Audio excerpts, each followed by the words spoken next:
voy a pasar al panel que creo que va a aportar bastante luz sobre algunos aspectos relevantes que al final nos afectan a todos estos meses y los que vienen cuando hablamos de innovación abierta en tiempos de crisis, precisamente. La innovación abierta al final requiere la creación de nuevos modelos de negocio que pueden estimular los procesos internos, pueden, y de hecho lo hacen, y ofrecer nuevas actividades que añaden valor a los que ya existen en los modelos de negocio, sobre todo los más tradicionales. Entonces, en este momento, la innovación es clave para hacer frente a muchísimos aspectos derivados de la actual crisis de la COVID-19, la venta digital. José Alberto también ha destacado algunos sectores que, lógicamente, están creciendo y lo van a seguir haciendo en los próximos meses. Decía, la venta digital, las conexiones desde múltiples dispositivos, la experiencia de compra, la relación con el consumidor. Al final, la transformación digital, ¿no? Que tanto veníamos hablando los últimos años y prácticamente en los últimos 3 meses están sucediendo cosas que todos teníamos en la cabeza previstas para los próximos 10 años de forma progresiva, ¿no? El cambio es tremendo. Tengo ganas de escuchar ya e invito a acompañar, además de a Pablo y a Laura, que les tengo ya por ahí, al resto de ponentes del siguiente panel. Ellos son, les saludo ya, Ángel Niño, delegado del Área de Innovación y Emprendimiento del Ayuntamiento de Madrid. Ángel, bienvenido, gracias por acompañarnos. Hola, muchas gracias y la verdad es que muy interesante lo que hemos escuchado anteriormente. Gracias a ti por la invitación y al resto de ponentes y sobre todo a la gente que nos escucha desde la plataforma streaming. Gracias, Ángel. Y Antonio Serrano, experto en transformación digital, startups, legal tech y CEO de SpaceTechis. Antonio, bienvenido. Buenos días, Esther. Buenos días a todos. Muy agradecido por la invitación y quiero trasladar mi enhorabuena, desde luego, al Grupo PGS, a la COE, al Ayuntamiento de Madrid por esta iniciativa y también a todas las empresas que lo apoyan. Esto es el ejemplo de lo que tiene que ser España, la colaboración entre los agentes sociales, entre las empresas, entre los empleados, entre las administraciones públicas. Esto es el ejemplo que tenemos que seguir todos. Eso es, estoy totalmente de acuerdo con Antonio. Pasamos, si os parece, ya al grosso del panel. Quiero pediros, como pido en todas las mesas redondas que yo modero, vamos a intentar ser breves en nuestras respuestas porque al final hay un melón muy grande que abrir y me gustaría tratar muchísimos temas. ¿Qué factores destacaríais, Pablo, como claves de la innovación empresarial durante este periodo que estamos viviendo actualmente?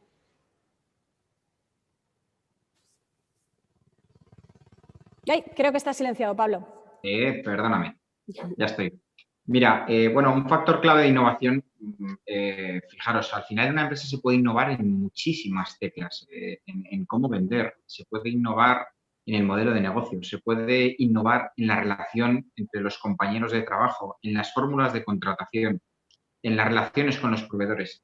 Es un momento para preguntarse y replantearse absolutamente todo en las empresas. Es un momento para pivotar, para reenfocar. Las empresas más dañadas tendrán que ver si lo que tienen que hacer es ya no reenfocar, sino renacer y reinventarse por completo. Pero yo creo que no es un momento como el que venimos viviendo desde hace 10, 15 años, donde vemos grandes corporaciones, bancos, aseguradoras, constructoras que constantemente iban aumentando su innovación. Este es un momento sin igual. La economía se estudiará dentro de 20 años, nuestros hijos estudiarán este fenómeno porque afecta a la natalidad, a la mortalidad, a la economía, a la deuda. Y efectivamente las empresas se ven en una situación, primero, que se ven obligadas a confinarse, en muchos casos a teletrabajar, se ven obligadas a reinventar las formas de venta, en un escenario de incertidumbre donde empezamos a ver efectivamente pues, que habrá empresas que les puede ir un poquito mejor y otras peor, pero es bueno hacerse unas preguntas existenciales muy profundas. No quiero bajar mucho porque has pedido, me parece muy bien, respuestas breves, pero por ir de lo general a lo particular, es una primera reflexión. Seguro que nuestros invitados y compañeros de mesa pues pueden poner la puntilla en algún otro matiz, Esther. Eso es. Gracias, Pablo. Y antes de nada, me vais a permitir que despidamos un poco de forma más oficial a José Alberto González Ruiz. Le disculpamos, secretario, que sé además que tienen una mañana muy intensa por delante. Así que nada, muchísimas gracias por habernos acompañado. Gracias. Gracias. Bueno, pues muchas gracias. Laura, ¿te parece? Por recoger el testigo, además de lo que estaba contando Pablo, ¿cuáles son, desde tu experiencia, además tú tienes muchísima experiencia en el entorno de la innovación, en el ecosistema, cuáles son los sectores más afectados por esta transformación que estamos viviendo y aquellos que al final van a sacar, si no más partido de todo esto, al final van a ser los verdaderos supervivientes, ¿no? Porque no solo van a sobrevivir, sino que seguramente lo están haciendo ya, están creciendo.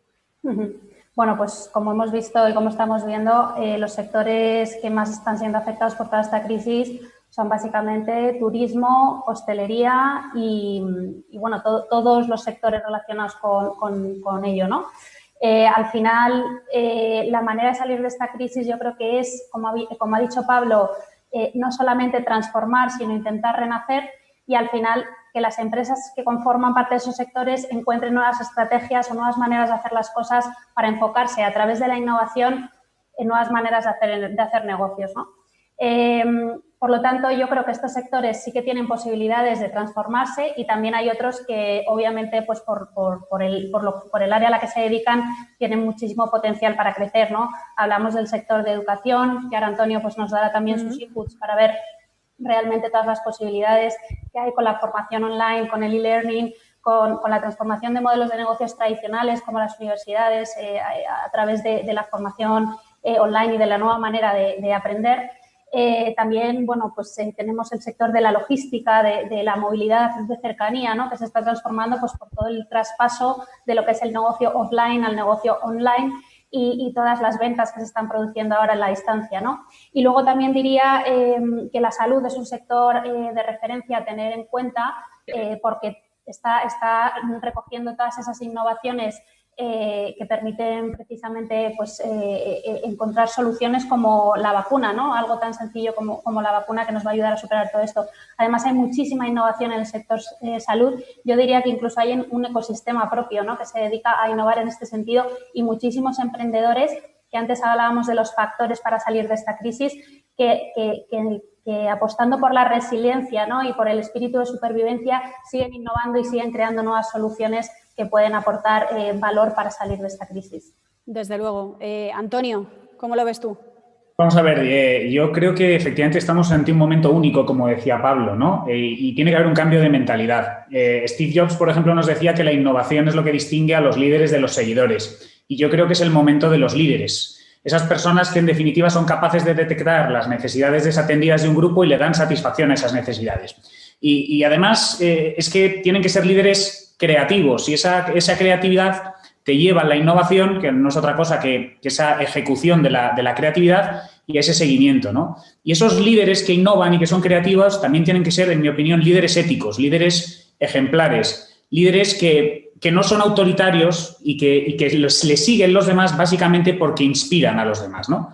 Al final, dentro de que todo está cambiando, los clásicos ya nos decían cómo tenían que ser los líderes, ¿no? Aristóteles, en su Ética Nicómaco, nos decía, oye, no, el líder es magnánimo, ¿no? Tiene grandeza de ánimo y tiene vocación de servicio. Eso es lo que nos tiene que impulsar a todos a innovar, a generar esas nuevas oportunidades que están presentes también hoy en día, a pesar de todas las dificultades. Desde luego. Ángel, esta yo creo que es para ti. ¿Qué papel están jugando las administraciones públicas en todo esto? Y además, hablando de innovación, lo comentábamos hace un ratito en otra mesa redonda que habíamos compartido, todo lo que tiene que ver con innovación dentro de las administraciones públicas, al final el GovTech, que tantísimo hay que hacer ahí. ¿Qué medidas se están adoptando para potenciar e impulsar la innovación y el emprendimiento en nuestro país desde las administraciones públicas, desde el ayuntamiento, por ejemplo? Bueno, yo te puedo hablar más o menos del ayuntamiento, conozco las que están haciendo en las otras administraciones, pero bueno, desde el ayuntamiento sí que estamos haciendo un esfuerzo titánico por realizar innovación y emprendimiento en la ciudad, atraer talento y atraer empresas. Que cualquier startup que quiera iniciar decida hacerlo en Madrid. Sin ir más lejos, es un momento para innovar en Madrid, tal es así que por primera vez en la historia del Ayuntamiento de Madrid, a través de su institución Madrid Emprende, que ya lleva 13 años, cualquier autónomo o emprendedor que quiera ir a los viveros de empresa tendrá gratis durante un año toda la estancia. La estancia en un vivero, pero además el Madrid Emprende ha cambiado, seguimos evolucionando, ofrecemos todo tipo de networking, en este caso virtual, de manera temporal, pero también ofrecemos asesoramiento para cómo crear tu empresa, cómo crear su plan de negocio. Pero hemos querido ir más allá. Estamos ante una situación de crisis mundial, esto es una realidad, la crisis sanitaria mundial, pero en un momento en el que innovar es una oportunidad y un hecho que tienen que hacer todas las empresas del mundo. Por eso hemos decidido, y ayer lo hemos lanzado ya, el segundo foro de inversión de Madrid Emprende, en el cual cogemos a nuestros emprendedores, a emprendedores de nuestros viveros de empresas y de nuestros centros de innovación, y les ponemos en contacto directo, y cuando hablo de contacto directo es en persona, en presencia, con inversores. Inversores de todo el mundo han venido a Madrid a conocer lo que nuestros emprendedores están haciendo. Eso es como impulsamos desde el Ayuntamiento de Madrid la innovación, haciendo que los innovadores sean conocidos por los inversores, facilitándoles la inversión y, sobre todo, generando certidumbre. Creo que en este momento las administraciones lo que tenemos que hacer es ayudar de todo tipo de maneras, ya sea subvencionando, ya sea poniendo en contacto, ya sea asesorando, pero sobre todo generando certidumbre. Tenemos que generar la certidumbre para que cualquier persona que quiera emprender, cualquier persona que quiera innovar o cualquier empresa que quiera innovar sepa que no hay ningún problema y que en Madrid lo va a poder llevar adelante, porque además va a tener ayuda de la administración. Pues mira, no quiero perder la oportunidad porque tenemos a Antonio además y a mí me encanta el perfil emprendedor que tiene Antonio, aprovechando que también tenemos a Ángel. Antonio, ¿qué echas tú en falta? ¿Qué carencias crees que en este momento tienen las administraciones, por ejemplo, el Ayuntamiento de Madrid, a la hora de acelerar un poquito estos procesos, ¿no? y de finalmente servir de una forma muy real, muy aterrizada con la situación a los emprendedores españoles y a las startups españolas? A ver, yo creo que, como todos, las administraciones públicas también se han visto desbordadas con esta situación, porque es algo que ninguno nos esperábamos, ¿no? Lo que se conoce como un cisne negro, eso que no puede pasar, pero que al final pasa y te trastoca absolutamente todo, ¿no? Pero yo sí que creo, yo soy una persona muy positiva, ¿no? Yo creo que las administraciones públicas, ya con anterioridad a esta crisis sanitaria y económica, ya estaban llevando a cabo un acercamiento muy positivo hacia el mundo del emprendimiento y de la innovación. Y en ese sentido, la verdad es que yo quiero felicitar a Ángel Niño por las iniciativas que se están llevando a cabo desde el Ayuntamiento de Madrid. El Ayuntamiento está impulsando verdaderamente el ecosistema emprendedor de lo que puede ser el entorno de lo que es Madrid, ¿no? ¿Qué es lo que sí que he hecho? ¿Qué es lo que he hecho un poco en falta? Probablemente una estrategia a nivel nacional. Es decir, aquí hay que tener en cuenta que estamos divididos en distintas administraciones públicas y pues llevan prometiendo mucho tiempo una ley de startups que no ha aparecido, el tener pues un tejido propio, un marco jurídico propio. Y luego yo sí que creo que esto es verdad que también el COVID nos ha sacado las vergüenzas de muchas de las cosas que no se notaban, ¿no? Y una de ellas yo creo que es que el sector público ciertamente tiene que apostar ahora mismo por la innovación y por el emprendimiento. Por lo tanto, iniciativas que se están haciendo a nivel local, y el nivel local es muy bueno para el emprendedor porque es el que está más cerca de ese emprendedor, esas iniciativas se tienen que trasladar a nivel regional, a nivel estatal y, por supuesto, y como comentaba el secretario de la COE, esos fondos europeos que tienen que canalizarse aquí, es muy importante que efectivamente se canalicen. Es decir, si miramos el grado de ejecución de los proyectos europeos, las estadísticas son lamentables a nivel general.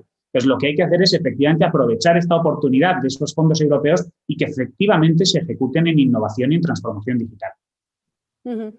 Pablo, ¿cómo se puede llegar a transformar? Esta pregunta yo creo que es una de las claves. Este país que al final se ha nutrido hasta la llegada del tsunami, del coronavirus, del sector turismo, decía, ¿cómo se puede llegar a transformar el país introduciendo la innovación en este sector que representa aproximadamente, si no me equivoco, el 14,6% del Producto Interior Bruto y al final cuya dependencia es muy vertebradora, ¿no?, de nuestra economía? Pues mira, Esther, yo desde mi punto de vista muchas veces equiparo en las conferencias el parecido entre una familia, entre una empresa y entre un país. Todos somos muy parecidos, todos tenemos nuestra marca. Efectivamente tenemos ingresos, tenemos gastos, hacemos unas inversiones y me voy a ceñir en la parte que valga como ejemplo de una empresa. Yo, el objetivo, los ingredientes, los factores que propondría para que España tenga un proyecto país de economía, no solo de reconstrucción, pues es hacer unas previsiones, no es nada más que eso, un plan donde demos certidumbre, donde pongamos los pilares económicos de nuestra economía de manera clara y podamos medirlo. Efectivamente, estamos en un foro de innovación y la innovación es crucial. Yo recuerdo, y ahora llevo 12 años con la consultora, pero recuerdo mis 3 primeros años trabajando por cuenta ajena, un día que llegué, si no llorando, casi a casa. Trabajaba en obra pública y era tan agotador.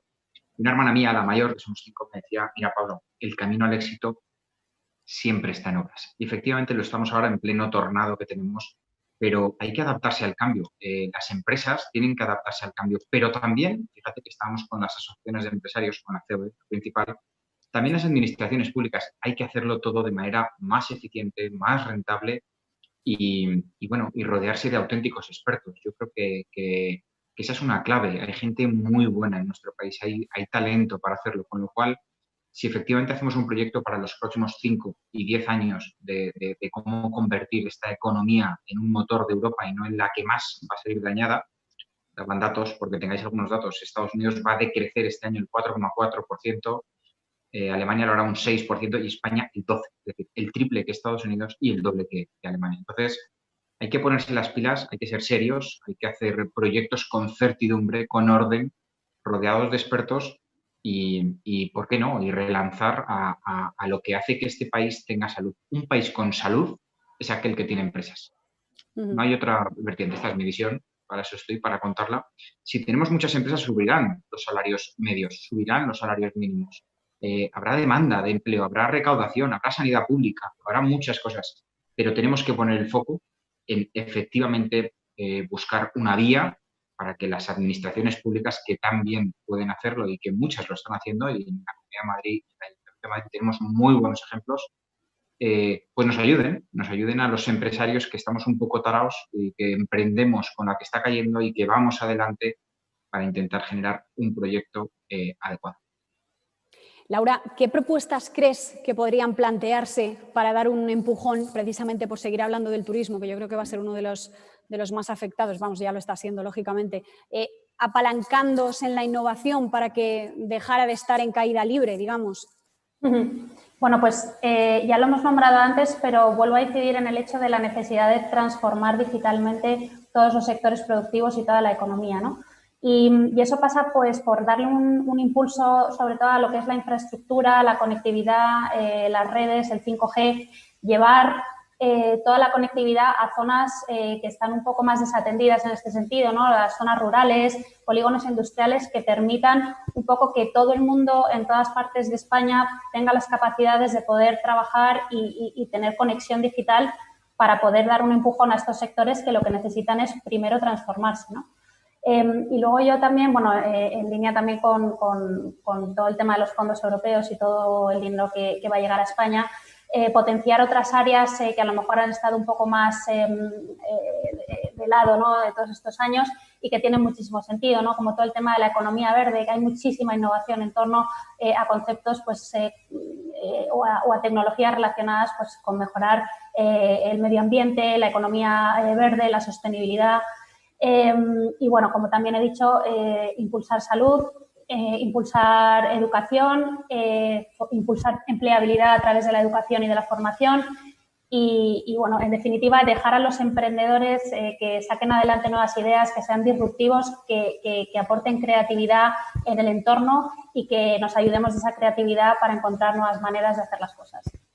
Ángel, hablando de empleabilidad, además te hago la misma pregunta. Empleabilidad que justo es la vertical que este año vais a liderar desde el Ayuntamiento de Madrid y posiblemente una de las más trascendentales con la situación que tenemos por delante.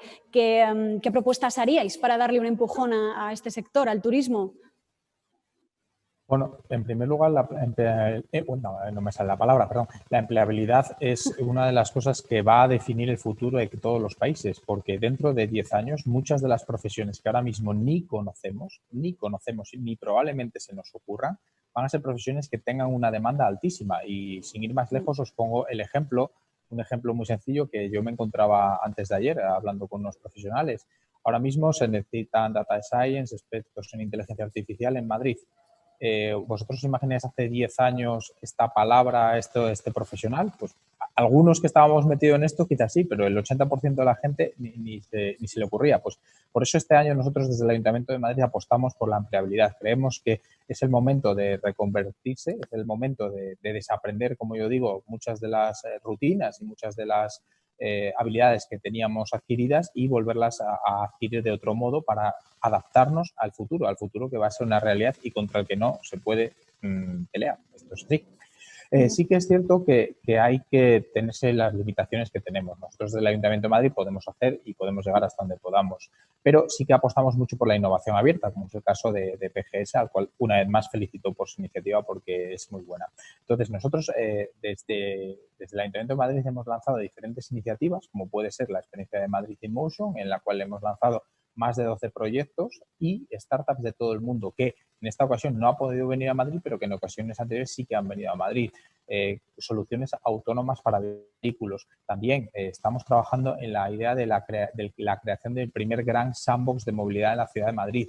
Este sandbox de movilidad consistirá en que cualquier empresa, cualquier startup, cualquier innovador que tenga una idea puede llevar en un entorno de pruebas controlado y sin tener toda esa burocracia que nos caracteriza a las administraciones, un entorno real para probarlo. Eso atraerá turismo y esto es una realidad. Estamos también trabajando en colaboración con Madrid Destino, que es la empresa que se dedica, bueno, la empresa participada que se dedica desde el Ayuntamiento a todo lo que es de turismo, en turismo inteligente. Queremos mejorar también la experiencia de los turistas en Madrid, como ofreciéndoles aplicaciones que se basen en inteligencia artificial para mejorar esa experiencia. Os pongo un simple ejemplo que debatíamos hace unas semanas.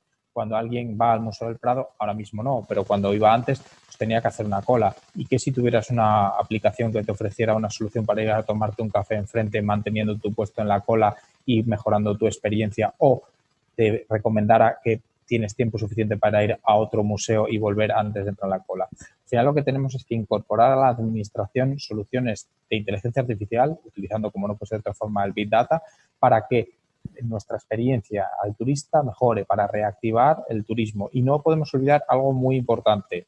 El turismo en Madrid, uno de los grandes factores, es el turismo de negocios. Tenemos que seguir manteniendo ese turismo de negocios mediante networkings. Yo, la verdad es que estoy encantado de estar en mesas digitales, pero creo que cuando esta pandemia pase, todos debemos volver a fomentar esos networking porque ese turismo supone un gran ingreso para la ciudad y debemos fomentarlo también.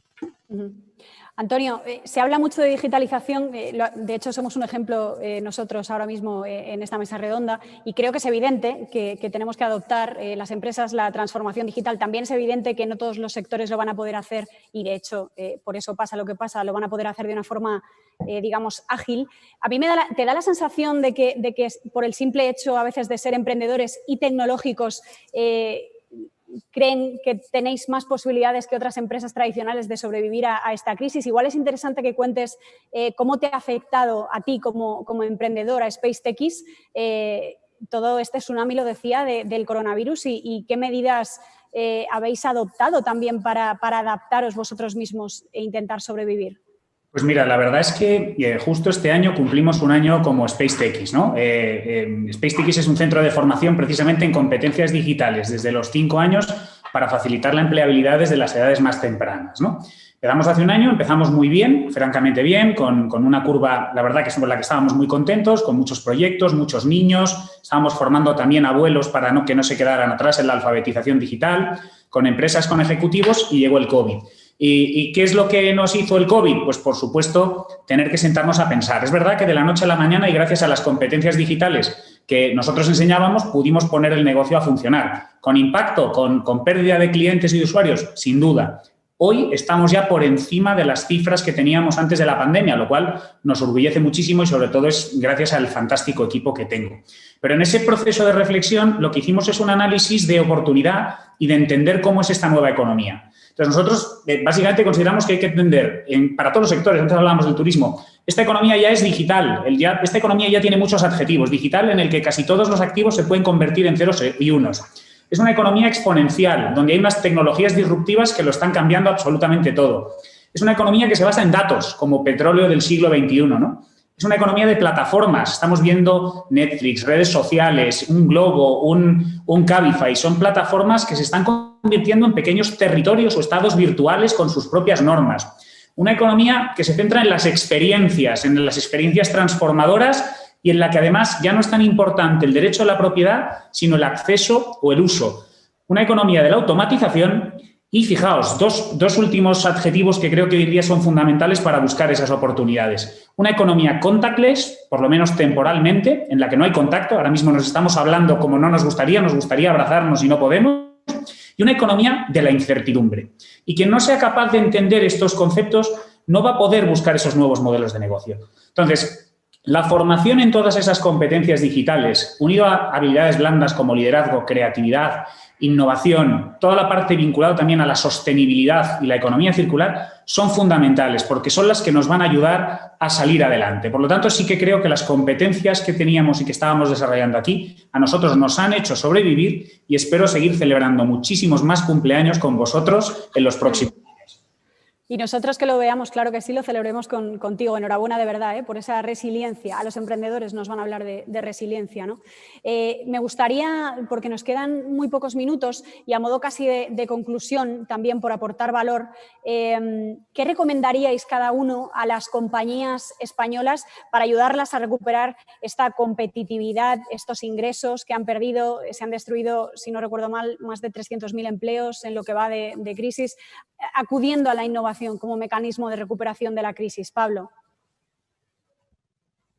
Bueno, yo por mi parte nada más dar una recomendación. Al final todo en la vida es metodología, son procesos y demás. Los proyectos de aceleración corporativa, de innovación abierta en grandes compañías, fíjate, cosa de 10-12 años estamos ya en que de las 500 empresas más grandes que hay en España, al menos 300 y pico de ellas están haciendo un scouting, una búsqueda de startups tecnológicas como forma de innovar. Esto no era así. Esto hace 15 o 20 años, te voy a decir cómo era el I+D. Unos tíos muy listos metidos en una sala de una empresa que intentaban ver cómo ir retocando matices dentro de su empresa. Y ahora esto es una fórmula distinta de innovar. Consiste en que hay grandes compañías que definen el reto concreto, ponen sus mecanismos de búsqueda de un reto, se puede innovar en todo, hay que concretarlo, que así las empresas que están trabajando con nosotros así lo están haciendo. Y luego, pues la interrelación con esas startups puede ser de diversa manera, puede ser una relación proveedor-cliente y puede ser una inversión en ellas. Y es muy bueno para las startups porque les permite crecer y también es muy bueno para las grandes corporaciones. Con lo cual, conclusión, sí a la aceleración corporativa, sí a la innovación abierta y sí a las grandes corporaciones que se adaptan a esta nueva forma de innovar. Laura. Bueno, pues yo daría dos recetas. Por una parte, innovación tecnológica pura y dura, es decir, apostar por tecnologías que sean transformadoras, la inteligencia artificial, el Big Data, la robótica, todo aquello que sea más disruptivo y que ayude a transformar los modelos de negocios, porque al final la competitividad va de mejorar sobre todo procesos internos. Y luego, por otra parte, dejando de lado esos procesos internos, también apostaría por la innovación en la relación con el cliente, ¿no? Al final, el cliente también se está transformando, se está volviendo más digital, necesita tener esa confianza digital de que los procesos funcionan, de que la venta online tiene sentido y de que la captación y fidelización del cliente se lleva de una manera ágil y fácil, ¿no? Entonces, yo diría, pues, aquellos que venden productos y aquellos que venden servicios, que se centren en su cliente, que mejoren la experiencia del cliente. Ángel. Bueno, aquí no voy a hablar como concejal, voy a hablar más como emprendedor y empresario. En primer lugar, la formación continua de sus trabajadores en adaptación digital creo que es fundamental y creo que debe ser un must en casi cualquier empresa. En segundo lugar, vivimos una competencia perfecta, no, pero cerca de la misma. El enfoque en la calidad del producto, en la calidad del servicio, como comentaba Laura, creo que es imprescindible, es decir, ya no tiene mucho sentido voy a competir en precio, voy a competir porque hago las cosas de una manera u otra. Creo que hay que centrarse muchísimo en la calidad del producto y del servicio porque será lo que te diferencie y será lo que haga que tus clientes se fidelicen.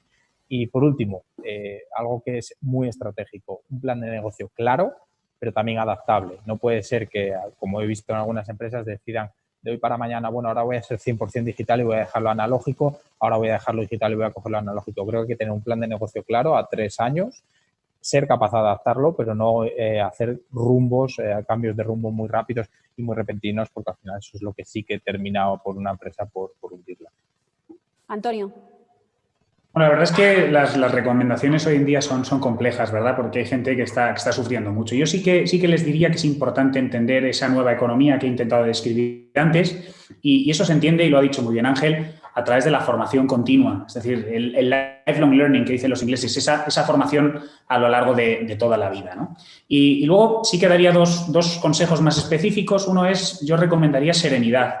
Serenidad entendida como paz en adversidad, como calma en la dificultad. Y luego hablabas antes, Esther, de resiliencia. Pues hay que seguir trabajando. Y hay que seguir trabajando para seguir siendo líderes. Para mí es el momento de los líderes, porque se necesitan esos líderes generosos, con nobleza de espíritu, con mucha esperanza y con una confianza, diría, que casi provocativa, ¿no? Y con serenidad, pues, de ese corazón palpitante, ¿no? Líderes que al final no se dejan arrastrar por esta confusión generalizada. Hay que ser líderes. Pues nos quedamos con estas reflexiones. Qué difícil formarse en serenidad. Esto daría para otro debate y a la vez que importante, claro que sí, a día de hoy. Pero es complicado, es complicado. Nos quedamos con ello. Gracias de nuevo a Pablo Jimeno, presidente de Grupo PGS, a Laura Caballero, directora de Innovación de Grupo PGS y directora de Innovation in Company, esta iniciativa también liderada por la COE. Ángel Niño, delegado del área de Innovación y Emprendimiento del Ayuntamiento de Madrid, y Antonio Serrano, experto en transformación digital, startups, legal tech y CEO de SpaceTechis. Ha sido un placer charlar con vosotros esta mañana en una jornada donde además están pasando de forma colateral cosas interesantes también. Gracias de verdad, gracias a los cuatro. Muchas gracias.